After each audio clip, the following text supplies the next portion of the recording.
Welcome into the Bobby Carpenter Show. And man, we got a big show for you today. It is a Monday. We're ready to rock. And a lot of time we have Lathan on Monday. Lathan's our dude. But you know what? We're trying to branch out a little bit. Want to get a guy from the other side of the ball and a guy who I really enjoy. Fun dude, smart guy, and did a lot this year for the Ohio State Buckeyes. We're bringing our guy, Mr. Donovan Jackson. Donnie, back down in Texas, hanging out. I mean, how's everything been here the last couple months? Man, everything's been moving fast these last couple months, man. But it's a dream come true. You know, you work your tail off for some of these moments, so you can only smile when you go through it. Donnie, gas station ready, Waffle House ready. I know that you're always ready. Right now, if you're going to the Waffle House, what are you ordering? If I go to the Waffle House right now, I get the sausage hash brown bowl. I get that. Then I get a chocolate chip waffle, and I get another side of hash browns covered and chunked. Nice. OKG. I mean, he already knows all the vernacular of a Waffle House. What does covered and chunked mean if you're not someone that's familiar with the Waffle House, lingo? I could be wrong, but that's just covered with cheese and chunked with the diced ham. Okay. It sounds amazing. Sounds delicious. How was your combine training? Like, you're getting gas station ready, but you also got to get, draft ready. How was that entire process for you? Yeah, it was certainly different because you're not quite trying to get stronger. You're trying to get more explosive, faster, and everything in between.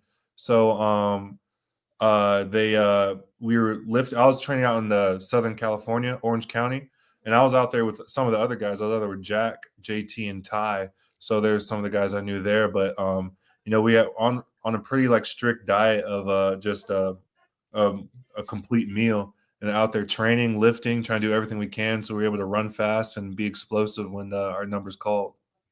So what was it like training with guys on your team? Because most of the time you go out there and it's just kind of you and a bunch of guys. You kind of meet some people, make some friends along the way.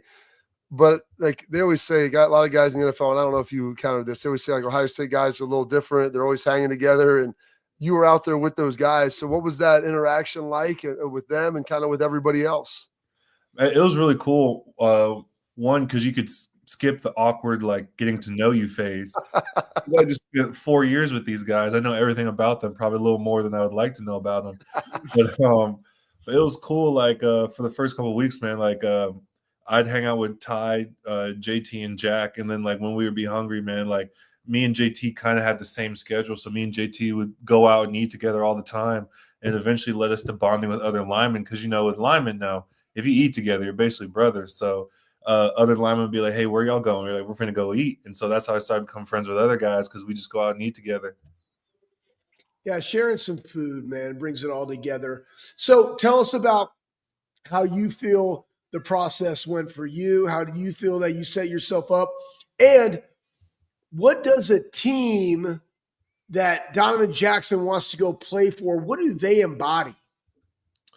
I mean, for everybody's process is different, but me personally, I would say it's been pretty nice, really. I've gotten a lot of feedback from a lot of teams. How I played on the field this past season certainly helped my case.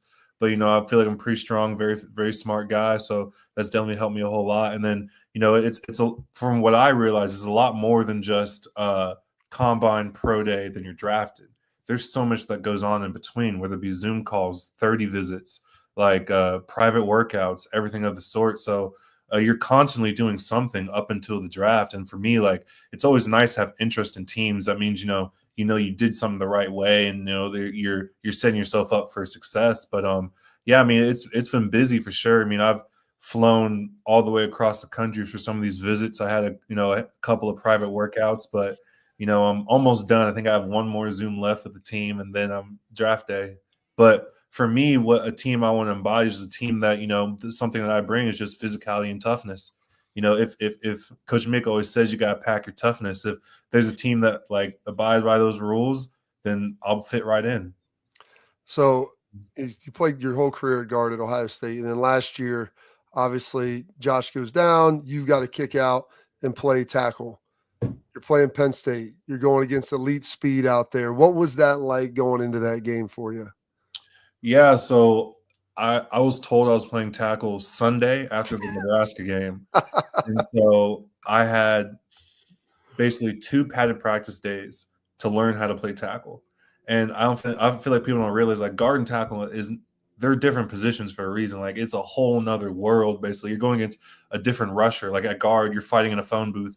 At tackle, you're out on the island, and you gotta go against a guy who's a much better athlete than you. And you're going backwards while they're going forwards. You gotta stop the momentum. And so it was certainly a learning curve. But I practice against one of the best edge rushers in the country every day. So like before practice, after practice, I was getting extra work in, whether it be with Jack, JT, CJ Hicks, Arvell. I had Sonny rush me a few times, just trying to get a different look of different guys, just trying to get comfortable in my stance.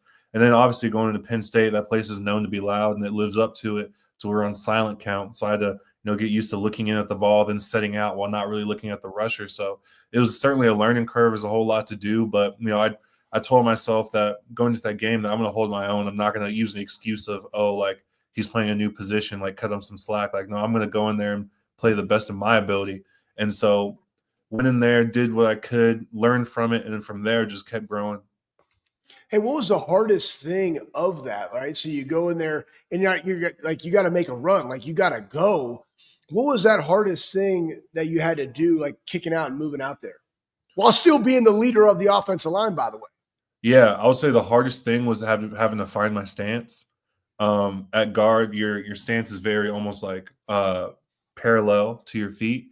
But at tackle, you have to obviously drop that leg back, but you can't have a giant tail of run or pass. But for the first couple of weeks, like honestly, I didn't care. I was like, if it's a pass play, I'm going to drop that leg back and I'm going to get out of my stance. Like we have great wideouts, like they're going to get open regardless. So like the D line pointing up in the air, try to signal to the DBs like, hey, it's a pass, isn't really going to affect us, at least in the stretch of games we were in. But once we got to the playoffs and the back end of the season, Coach Fryer was like, hey, like you got to find an even stance that you're comfortable in. And so it took a whole lot of like workshopping, kind of a trial and error, trying to find a stance where I could run and pass and be balanced at the same time. Describe to us, you talked about that Penn State game, and obviously you'd played there before. You knew what you were getting into. They go up 10-0. I mean, Will throws the pick six. I'm like, oh, goodness. I'm like, we're going to find out what this team's made of right now. You get out there in the last 5 minutes driving off the goal line. Describe to us the emotion, what's going on, the conversation of ending a game like that. I tell people scoring a touchdown to win isn't the best. Kneeing it out on somebody is. And in that last 5-minute drive, there was an offensive line statement, I think. What was that like for you guys? Yeah, I remember coming off the sideline, Coach Day, Coach Fry, Will, even Coach Kelly on the headset, they were kind of like, hey, like, y'all need to set the tone. Like, I believe, like, our feet were in our own paint, and we were running QB sneak first play of the drive. So they're like, hey, like, we got to get one first down. Like, we always talk about getting the first down and rolling from there. And so we weren't really focused on, scoring. We were more focused on, hey, get the first down. We'll figure out where we're at from there. And so I think in the QB sneak, we gained like 5-6 yards. And so after that point, we're like, oh yeah, we got this. Like once we like kind of dug the ball out, we were kind of like, yeah, we're fine. And so we just had that mentality, that mindset of that as an offensive line, like we're gonna go out there and win this game. Like injuries, whatever, all that, like it doesn't matter. Like we got to go out there and win. And so we knew we had favorable matchups up front. I believe on Penn State's D line, their heaviest guy was, I want to say, like 305. And so we like, they're very athletic, very like up the field penetrate style of defense. So we're like, if we can, get our hands on these guys and get our cleats in the ground, like we can move them. And so we were just running inside zone. Once they stack the box, run outside of it. And so we're trying to keep them on their toes. We had Quinshon and Trey and Will dealing in the backfield, trying to give them almost a triple threat look that they couldn't really tell where the ball was going. So we were giving them looks, giving them obviously talented guys with the balls in their hands. So trying to get the ball downfield. Those guys do a great job with balls in their hand. Hey, here's the deal. Coach Fry, like, talk about, I mean, hell, man, you guys had heard so much crap all season. Tell everybody how instrumental Coach Fry was when Josh Simmons goes down and then Seth goes down and then you kick out, and you got some three Zen young guys. Zen went down. I mean, Zen went down. Exactly. Zen went down. And then now you got to go there on a Sunday. Tell everybody what he actually did for the offensive line group that nobody knows about. Yeah, I mean, I feel like he doesn't. I feel like he'll never will get the credit that he deserves with our success we had in the season. You know, he was dealt probably the worst hand possible. Like, we were playing our 9th and 10th guy that had never started games before. So oftentimes he wouldn't go back to his home. Like, he'd sleep at the Woody, making cut-ups, making film, trying to get the proper drills right, trying to make sure he hits every single version of learning, whether you're visual, audible, anything like that. He's trying to make sure everyone's on the same page. Like, he would come in in like 3 hours of sleep, 15 cups of coffee deep, wearing the same sweatsuit he wore the day before, like trying everything in his power to make sure that we were successful. Like, I feel like a lot of coaches would have just thrown in the towel. Like, man, like, people understand, like, these aren't like the guys the starting 5 I had out there. Excuse me. But like, he fought to the very end, and like, he believed in us the whole time. Like, even though like a lot of people were on us, a lot of people were doubting us. I believe that when we were selected for the playoffs, like, even the announcers were like, oh man, like, I hope they don't have a home game. That O-line was terrible. Like, he was on us the whole time, keeping us accountable, making sure, like, hey, like, the only people who understand what's happening are the people in this room. Like, don't like take in outside noise. Like, we got this. I believe in y'all. Like, we're gonna keep getting this right. We're gonna keep doing it till we get it right. So, you know, I have all the love in the world for Coach Fry. He did everything in his power to make sure we were successful. Who's the offensive line notoriously, Donovan? I mean, it's a tight group. Like you said, you eat together, and then all of a sudden everybody's brothers. But it's usually a group that's got a lot of hijinks and a lot of nonsense that's going on. I mean, who's the biggest joker in the room? I mean, is that you, or are we going to give that crown to someone else? Not saying myself, I would have to give it to Carson Hinsman. Really? Yeah, even now, he'll still say, he'll text me funny things. But I would say in the O-line room, like, the center, you're the brains of the operation. But he knew when to keep it light. He knew when to joke with guys. You know, like, we're, especially offensive line, when you're under all this like stress, like if you do one thing wrong, the play's not going to work. So you're under all this like anxiety, everything like that. But he knows when to joke and make sure guys are light. So we're in practice, like, we're locked in, but we're not like overly too serious. Did you get a chance, like, when he came in, because he came in for you basically when you kicked out, he starts playing guard, advice, conversations, you know, because you guys are playing beside each other, and then all of a sudden, next thing you know, Seth's laying down, face down, blowing his Achilles out, and then he's got to go to center, and you're the veteran on that group. I mean, how did you help steady that with him? With Carson, it was easy because he started 11 games the year before. It was more like we'd already had experience double teaming together, me at guard, him at center. And so that aspect never really left. It was more of giving him more tips of how to set on a 3-tech. Because at center, you know, you're either setting on the shade, a guy who's on your body, or you're setting on the 3-tech looping around, but you usually have guard help. So he never really had to set on a 3-tech by himself before. But it wasn't just me. Like, we had great coaches, Coach Drevno, Coach Fry, Coach Salini. So they all helped as well. But that's really the only thing I had to help him with. Like, he already came in with a great game plan of how he was going to attack the 3-techs of the teams we played. He was just kind of asking for confirmation. And me and him, we'd watch film together all the time, whether it be, you know, Coach Fry held meetings at 6:30 in the morning, 1 o'clock in the afternoon. And obviously we had our 2:30 right before practice. But we would do everything we could to make sure we were on the same page. Because obviously it wasn't just me playing out of position. You know, he was playing a new position as well. So we both had to get on the same page because obviously we still had more games to play. Hey, I just love this. I'm looking at the chat. People were talking mad crap about him, and guess what? They apologize, and rightfully so. Good for everybody that's out there for apologizing. Hey, let's talk about Josh Fryer, another guy. I mean, honestly, you know, kind of like, you know, he's soft because he's not the one that had to change positions. He just always played right tackle. So he really just didn't add that much value. I'm totally kidding. Give us a nugget about Josh, you know, because like I absolutely love his demeanor, his personality. How vital was he to the success of that team, being another senior with you, been there a long time, started a lot of games? Tell us about that dude, man.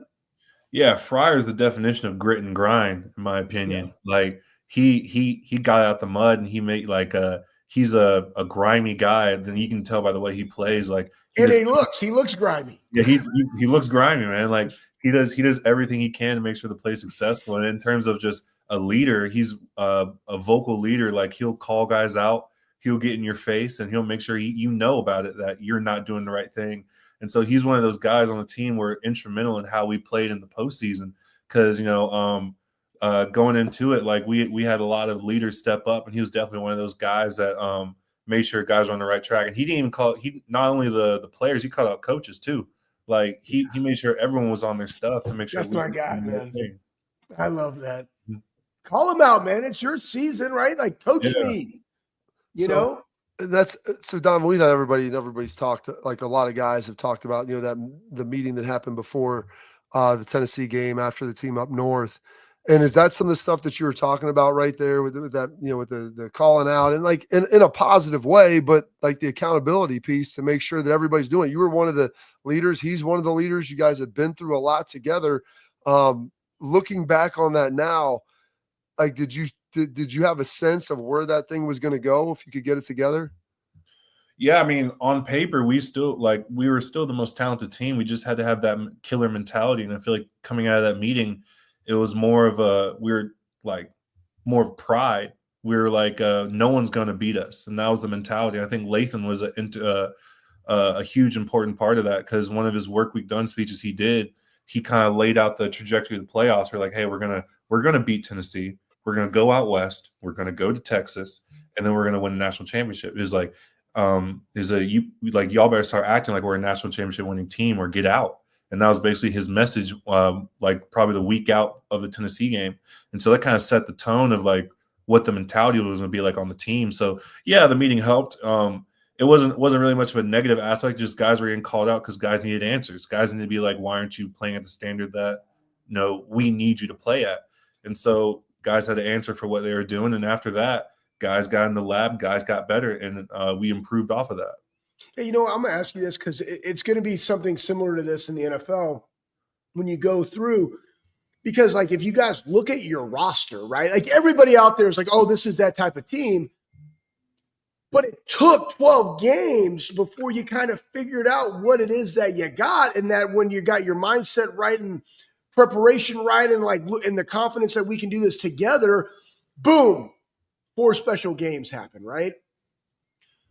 It's not necessarily why did it take so long, but the question really is, how do you get that to start faster? Because in the NFL, like college, you got new guys coming in all the time, but you're also going to have some veteran old heads that have been there for a while. How do you get everybody on that same page, Donnie, especially when you're coming in as a rookie? And I respect you as a man, the way you handle your business. How do you see that happening going in now that you take your next step into the NFL? Yeah, I would say pertaining to our season, I would say that at the beginning of the year, we were a heavy, duo inside zone team, and we were really good at it. Like we rushed for 200 plus on Iowa, and we rushed really, we rushed really good up until the injury started. And so you got to know, as a zone scheme, it's all about timing. Like my tackle has to know when I'm going to initiate the backside double, and then I got to know when the center's the center's feet to get in the block so we can get movement. With guys dropping out, everyone's off time now. So like I had to get used to having, because we had the guard rotation. So I had Sareveld, I had Luke, I had all those guys, but I had to get used to the timing of it all. Yeah. And so zone's hard when you have guys rotating in and out. I'm not saying it's impossible, but we were just on different timing. So in the playoffs, we went to gap scheme, and gap scheme's easy. If he's in your gap, you block the guy in your gap. If he's not in your gap, you double team the guy off your gap to the guy in your gap. And so it was kind of a seamless transition of like, hey, like we don't have to be on the same timing. We just got to know that, hey, if there's a guy in your gap, you block him, you run off the ball. That was Coach Fry's emphasis, like no more of the fancy footwork, whatever, double team, whatever, run off the ball and put your screws of your helmet on the screws of his helmet. And so, it's just kind of the mentality of you got to do your job. And so I feel like that's going to transition to the next level, is like no matter what happens, you have to do your job at a very high level. Absolutely. All right. Before we get you out of here, Don, we appreciate all the time. I mean, what is Donovan Jackson doing for his free time? Like, what are we doing when we're not sitting there? I know all we do is lift weights, eat, and watch film and football. But like when we get that little slice outside of there, Donnie, what are we getting into? Man, the very limited free time I get if I'm not, I mean, I might lift weights in my free time, but See, that's now you're a meathead. That's yeah. perfect. But when your recreation becomes something that you would be doing anyway, that's perfect. I mean, I'll say I was a huge movie guy growing up. I was huge into comic books, Marvel, DC, Star Wars, everything like that. So whenever there's a movie out, or even if there's not a movie out, I have almost every streaming service out there. So I might sit down and watch a movie and try to take my mind off of football. But man, like it takes up, y'all know, it takes up so much of your life. Yeah. And like I might go out and go fishing. My dad and we went fly fishing about a little bit ago. Definitely want to do that again, hopefully in the right attire this time, not just shirt and shorts. That was but yeah, I mean, other than that, it's all ball, baby. I love it, That's man. awesome. We appreciate it, Donovan. Enjoy it. Enjoy your family. Enjoy the draft. And looking forward to the end of this week and seeing where you're going to be playing next year. Thank you, guys. The best, man. My Our guy, man. Donovan Jackson. I said, Shakes, he reminds me so much of Nick Mangold when we talk to him. Just kind of like what he's into, how he's cerebral, all that stuff. He is. We'll get into that here in a second. But first, I want to tell you, parents, athletes, protect what matters most with Export mouth guards, trusted by professional athletes, designed by NHL team dentists. Export mouth guards are scientifically tested to help absorb those high-impact hits, protecting both your teeth and your brain. Export mouth guards feature 3 layers of advanced protection, including a patented use of carbon fiber, custom fit to your own unique 3D smile. They print that thing to your own grill, so it's going to fit for more protection, better performance, max comfort, clear communication. Focus on the game, not on the gear. Don't take chances with your safety. Visit exportguards.com/Bobby today and save 15% on your order. Export, protect what matters most. We started a little bit late today. I'll let you know why, and we'll talk a little bit more about Donovan Jackson coming up next.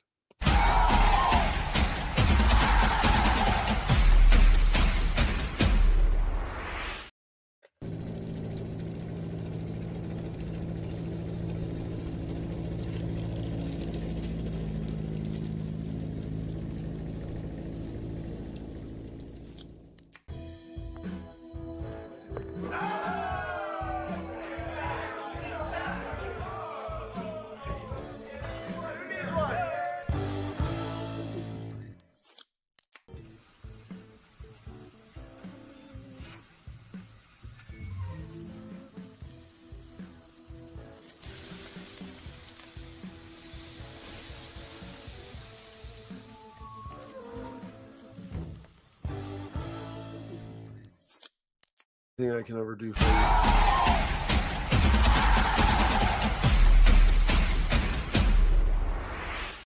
Gosh, one of my favorites, Donovan Jackson. Love that. Look at him. Like, Look at him. He's I mean, he reminds me so much of Nick Mangold, who we played with. He's got the long hair, but just like how he approaches life, this is what we had to do, and this is what we had to do. Like very cerebral with everything. With all that. So it's awesome with it. A little bit late, Slaves. We had some recruiting meetings. So today is starting finals week over at Ohio State. So I'm administering some exams and then my business class. And then I double with that. I do some of the football recruiting. When you want to talk about the business school, I'll come in and we'll talk a little bit about that. So we had some guys coming through and, when they start asking questions and the parents are asking questions, like, I'm not just gonna be like, hey, deuces, I thought we'd be good. But I'll be honest with you right now, bud.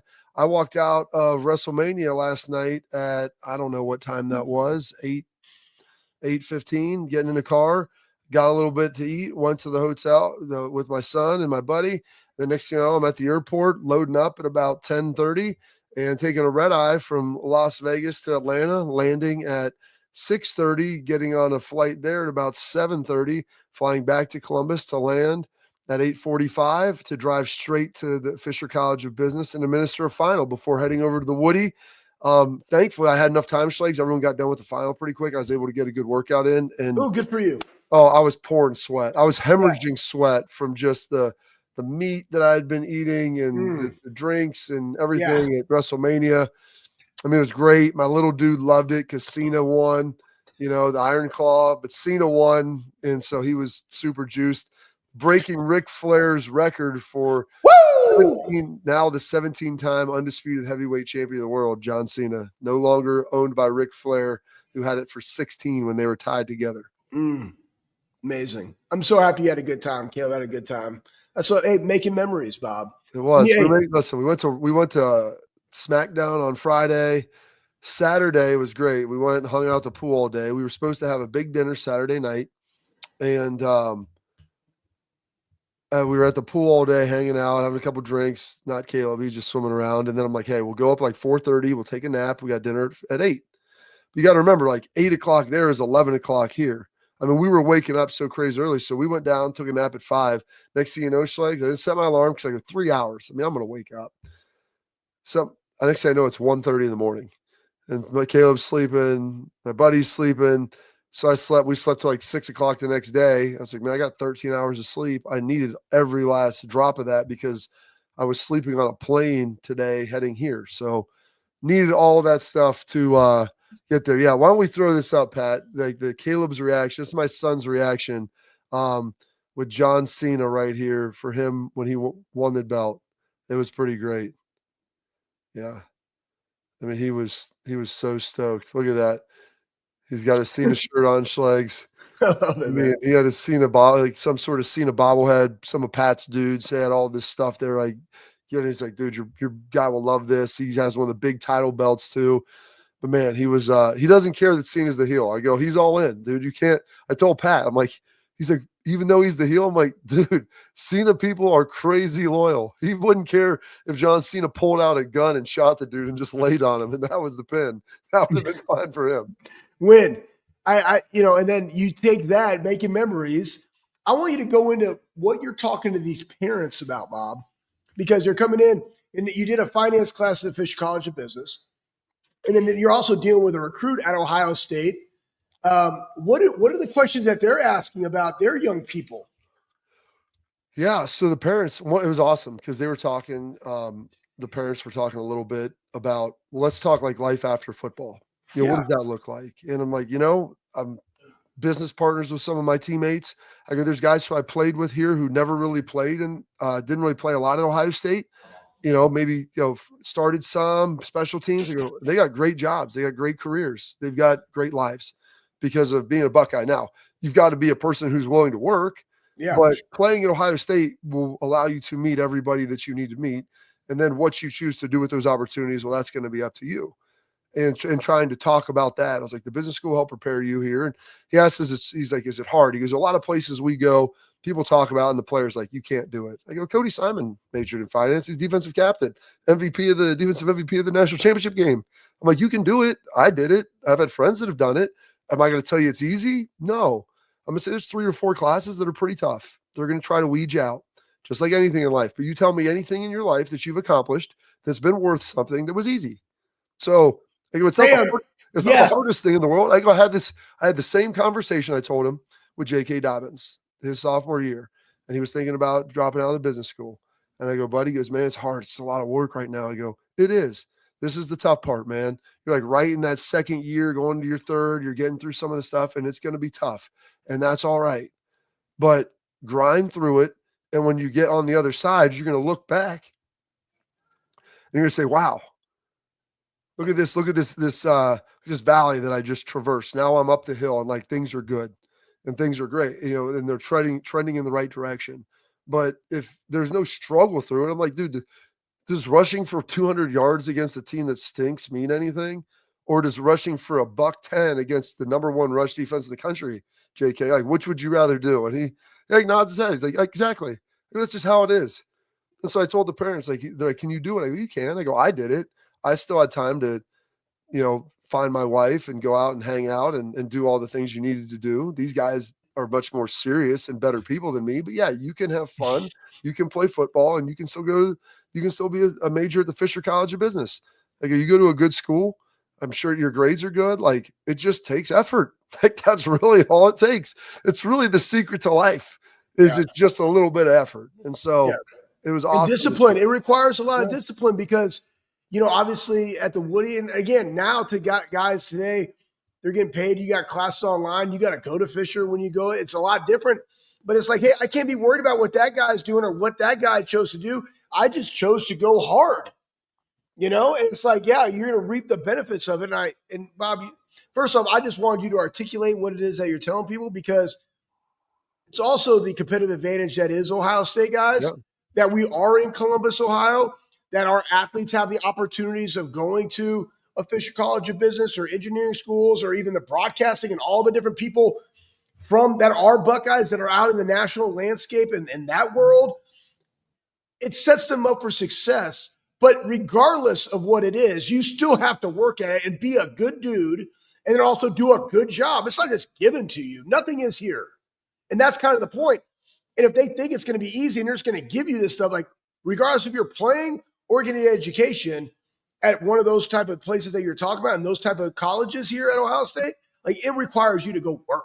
So you got to be disciplined to do it, and not say, I want to go out and party or I want to go do this. Like you made a choice to go be elite.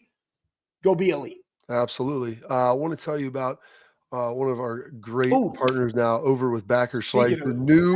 They're a new premium Buckeye apparel gear. They got jackets, they got hats. They're founded. They have elite gear, man. It's premium stuff.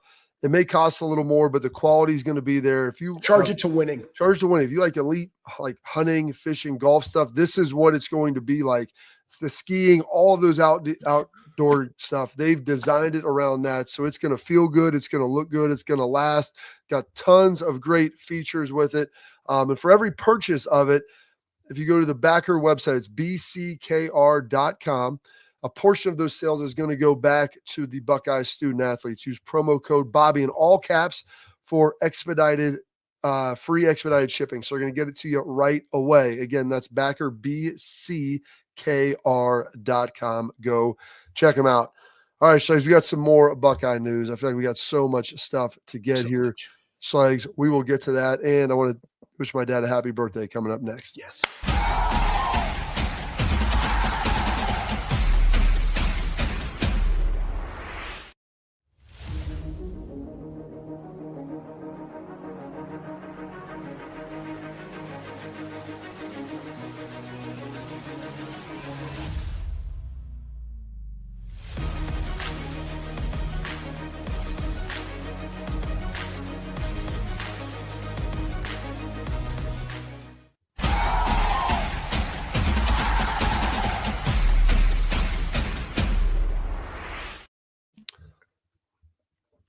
All right, so I was down in Las Vegas on Easter, which I feel like I may be going to hell for that. We went down to SmackDown, we went down to WrestleMania, but it was my dad's 70th birthday on Saturday, or on Sunday, Easter Sunday, April 20th. So got a chance to talk to him, FaceTime him, wish him a happy birthday that way. Old Rob Carpenter. 70, dude. 70. Yeah, it's and it was cool. We were watching at the pool, and I was pulling up some of the clips of him playing so that I could show like my son Caleb, because he's just grandpa now and he's 70 years old. I'm like, Grandpa used to be a dude. Like inside of that old man there, like there was a guy that used to be fast and used to be strong and tough and all of those different things. And just trying to remember that and show them that. And show my kids that is something I always try to do. And so big happy 70th birthday. And that's him with Hasselbeck's dad, Matt and Tim's dad, who played with him with the Giants. And he just passed away tragically of a heart attack, Schleich, which absolutely stinks with everything. So trying to deal with all that and go through it all. Big happy birthday to my pops moving forward. Yep. Cherish it, man. He's been awesome. Bob, like, look at your brothers, man. Like, you guys all played Division I college football. You had a great role model. He's done. Honestly, here's the other thing too, Bob. As I go back and reminisce about like my dad, who's turning 80, right? Like, I mean, yeah, we're old, man.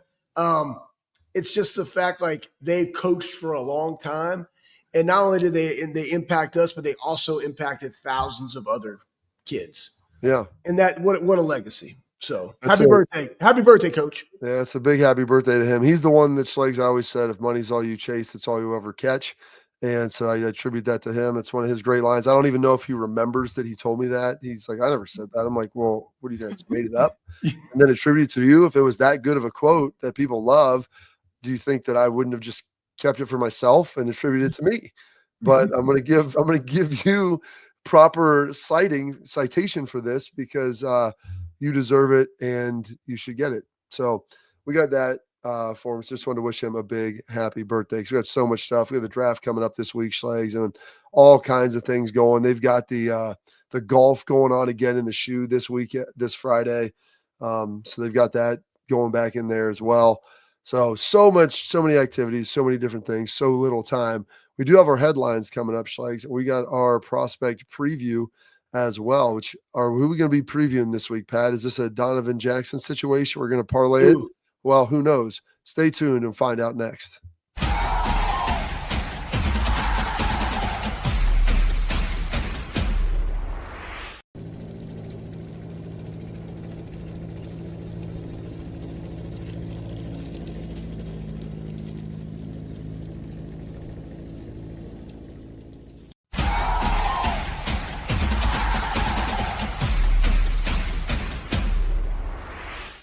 All right, now we've got our headlines, Schlegs, which our headlines are brought to you by our friends over at Lake Spur Marketing. Lake Spur, they're a full-service ad agency built on trust, strategy, performance. Lake Shield Marketing, they're going to shield you and your team from all the outside noise, the cold calls, and they're going to let you do what you do best, run your business. You can't work in the business and work on the business. With more than 100 years of marketing experience, Lake Spur Marketing eliminates waste and delivers on budget.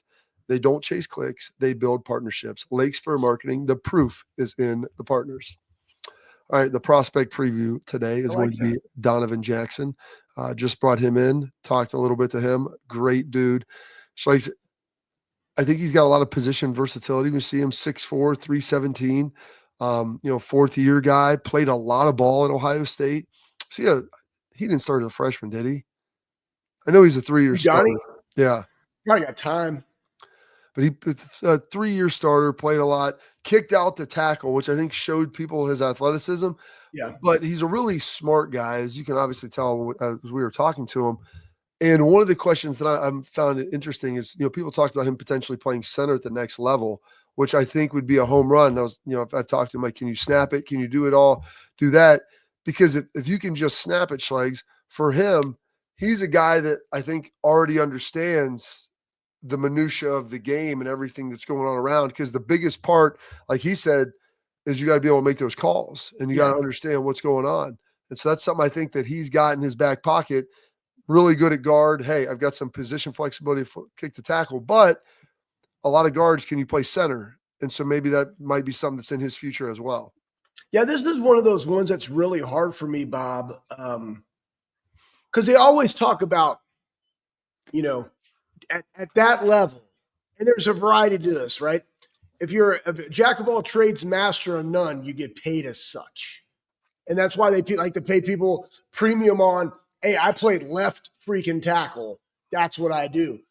But there's also now in this, right, with a 17-game season, about ready to go to 18-game, having the versatility to play, having somebody that can play at a guard, can go to a center. Do I play at a guard and then make that transition to center as I get a little bit older? I don't know, right? Like he's very intriguing because he has been able to do both at a high level. And when we say high level, remind you, everybody talked in the Tennessee game about Tennessee's pass rush, potentially the best defense in the country, somehow forgetting Ohio State's defense number 1 in the country. Then they also played Penn State earlier, right? Boom, real talk. Then you play, Texas and Oregon and all their pass rushes. Then you play Notre Dame. You never had a problem. The 4 of the biggest games at a position that's not his position, absolutely just dominated left tackle.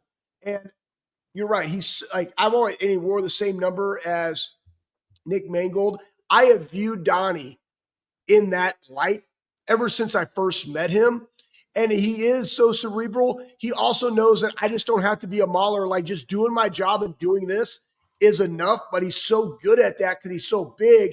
And he's built a lot like Nick, Bob, like shorter legs, big, long torso. Like he can just squat down and just hold his ground, much like Nick. I think he's going to have a lot of success. The thing to me is, like, again, where is the fit for Donnie so that he can have immediate success? That's what I want to see. Well, you love, Schlegs, whenever you see the workable height, length, and girth for the NFL trench work, that's key.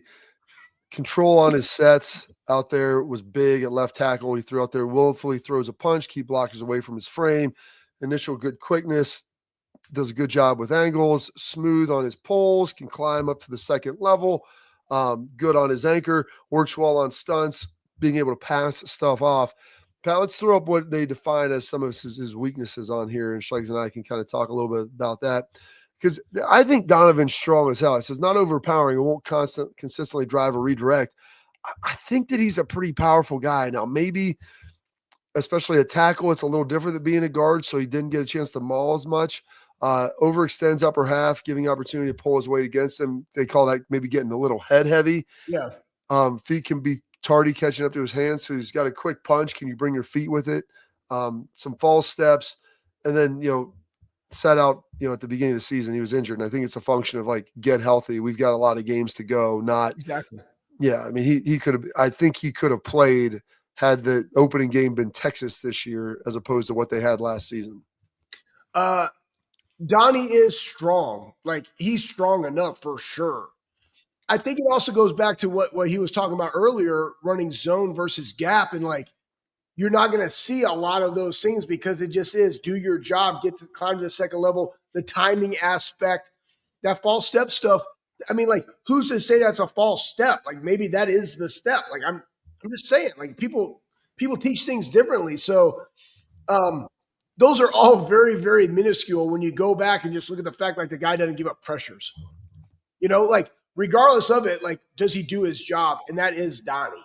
And Donnie, like you said, to your point, the beginning of the year, guys, Donnie could have played. I think Cody even could have played earlier. Remember, guys, college football is different now. We're playing 16 games. I don't need you playing against Western Michigan. I need you getting ready for the season, so pump the brakes. Absolutely, with that. So Donovan Jackson, very successful career at Ohio State. I think he's going to get drafted as a guard, an interior guy. And with that, I think he'll probably – it's not as high a position value as tackle. I think he'll probably be a guy that goes off the board. I would guess third round. Seems like he's probably in that third round realm, maybe high fourth, possibly low second, but somewhere in that range. I know a lot of people really like him and have had grades that I've talked to somewhere in that realm. I can see middle of second. I mean, and again, Bob, it all depends on the runs of what happens, everybody. Where do they think they can get a value? They're looking at, just so you guys know, every team is looking at the needs of every team. They know what they are. Yeah. Do they want this guy? Would they get up? I just had a run on him. He's the next available guy. He's our kind of guy, our OKG. You know what? Do we want to use this pick with him? Or can we get other value? Who's going to get him next? Can we trade up into the second round to get him and get somebody else with our first pick in the second round or vice versa? Those are all the things that they're going. But again, to me, it's always about fitting opportunity for all of our Buckeyes when I look at the draft. So the Athletic, they've got him ranked a second round grade, 48th overall, which I think is probably right in that wheelhouse where he would go. Most of the people I talked to, they said second, third round grade, and is an interior lineman. So that's a very good grade for one of those guys as well. You got to be elite to be an interior guy and go in the first round. So a lot of good stuff with our guy, Donnie. Super smart, one of my favorites, and a great representation of what it means to be a Buckeye. Now we've got our tailgate talk coming up next, Legs. We'll answer your questions, so fire them away in the chat, Buckeyes.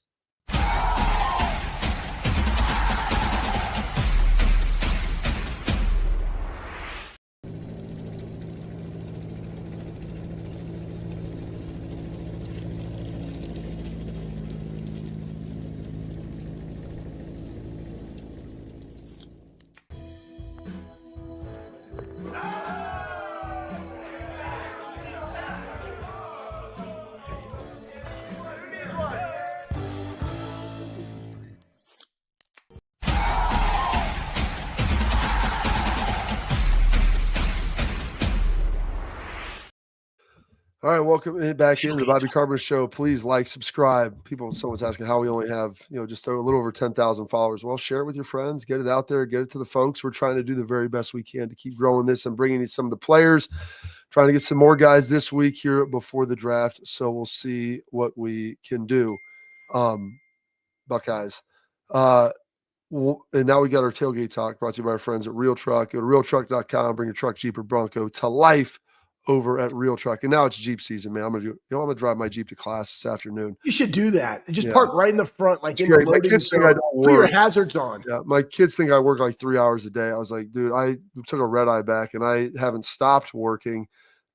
Really? Do they say that to your face? Yeah, Or are they you do. making this Dude, up Dad, in you your work mind? 3 hours a day. I go, Really? yeah, they do. They My say that kids to you? Yeah, they are. They're disrespectful. I go, listen, man, I'm always working for you. That's why you get to live the life that I dreamed of living, Caleb. We're sitting here. Caleb's not as bad. It's mostly my daughter, McLean. She's just disrespectful.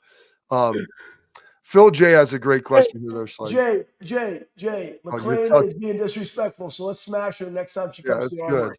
In a positive way. McLean, in a positive manner. We got her. Yeah. All right, Jay's right here. We got her. Yeah, because you only work 3 hours a day, Dad. What are we talking about? It's easy. What do you think? I go home and eat naps and just sit around and indulge in the excesses of life and stream TV all day? You got those sugar dipsticks, and you're just like dipping the sugar in there. That's all you do, Dad. Some illicit rec drugs, hang out, stream some stuff on TV, pass out in the basement. Yeah, why not? That's my afternoon. But Phil J has a great question in the chat. It said, Bob, what's your favorite non-football memory with your dad? And Slaze, I want you to think about this too, because your dad was also your coach. So it's always interesting.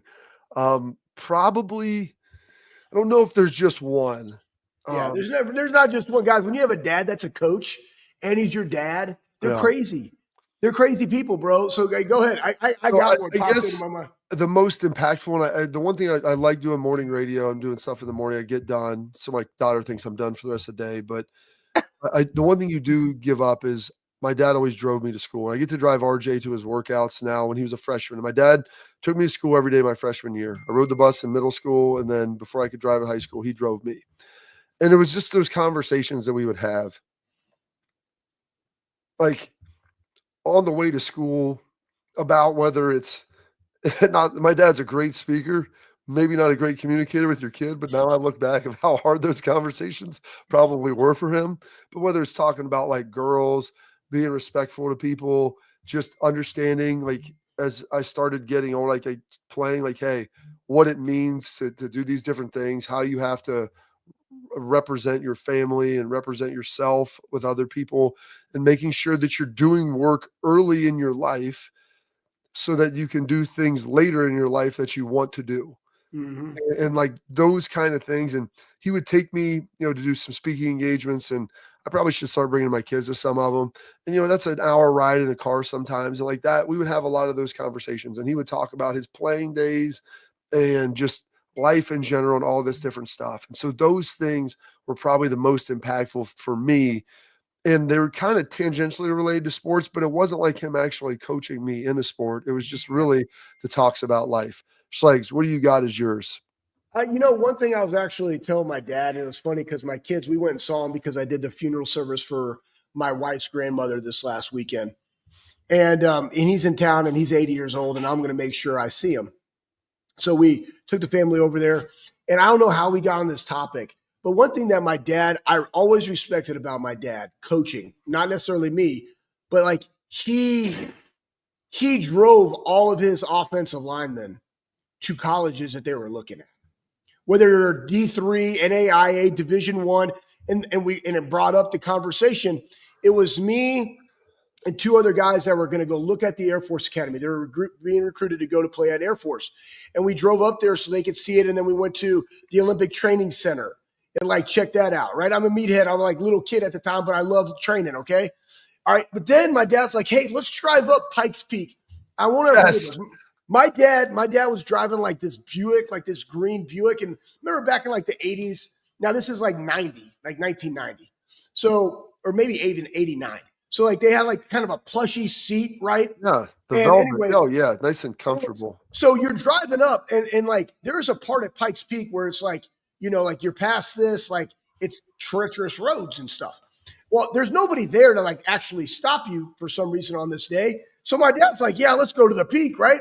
So we go up there, and then and the other two guys are like visiting, or they're doing like a campus visit, and we couldn't be there. So it's just me and him. Okay. we're driving up this thing. My dad's like, I don't know where it's gonna stop. So he just decides It's off the mountain. turn around on the side of Pikes Peak. Like now knowing this later, because I went up all the way one time, you drive all the way up and there's like a roundabout where you drive down. The real question is like, what if you had two cars passing? Like there is no way, like there was no way to like turn around. So hopefully, but anyways, we turn around on this road and I shit you like a not, 7-point turn to turn. Bro, I kid you not. Like if I opened my door, I was dying, right? And I'm just sitting there and I'm just like, Dad, what are we doing? He's like, I got this. He's like, okay, I got this. Hey, just go out the car and make sure I don't fall off. So then I'm like 10 years old, guys. And I'm like, you got like this far. And I mean, part of the front of the car is like hanging over the edge. No guardrails or nothing. We made it though. He's like, man, don't tell your mom about this. You know, and then like now he's laughing. He's like, I laugh just like him. So he just started laughing with the kids, and my kids are just like, you are just so crazy, Grandpa. You know, and I'm like, yeah, that was real. But it goes back to the point of, I just appreciate that he always served all kids all the time. Yeah. You know, and one of my biggest takeaways, I appreciate that about him. All right. Tremendous. That's it for Tailgate Talk. We got one more question we're going to dive into in our parting thoughts in about the last minute here on the Bobby Carpenter Show.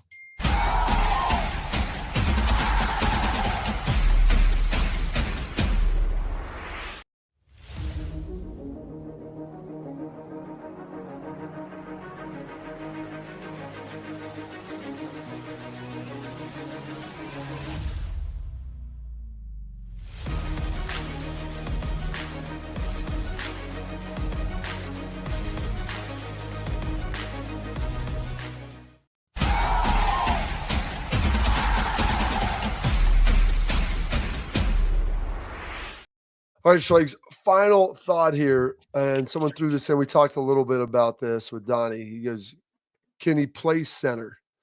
And I think he can. Like, I think Donovan Jackson may end up being a really good center. He's smart enough to handle it. He's got the aptitude. He understands everything up front. It's just a function of snapping and getting your footwork down. But when you're a guy that's that smart, it's big time ball to be able to play center, because you need those guys. And maybe if he's a guard that can understand it, you have position versatility to slide over there later, that would be tremendous as well. Well, that's it for this edition of the Bobby Carpenter Show. We appreciate you tuning in today. Stay locked in. We'll be back tomorrow with more great stuff.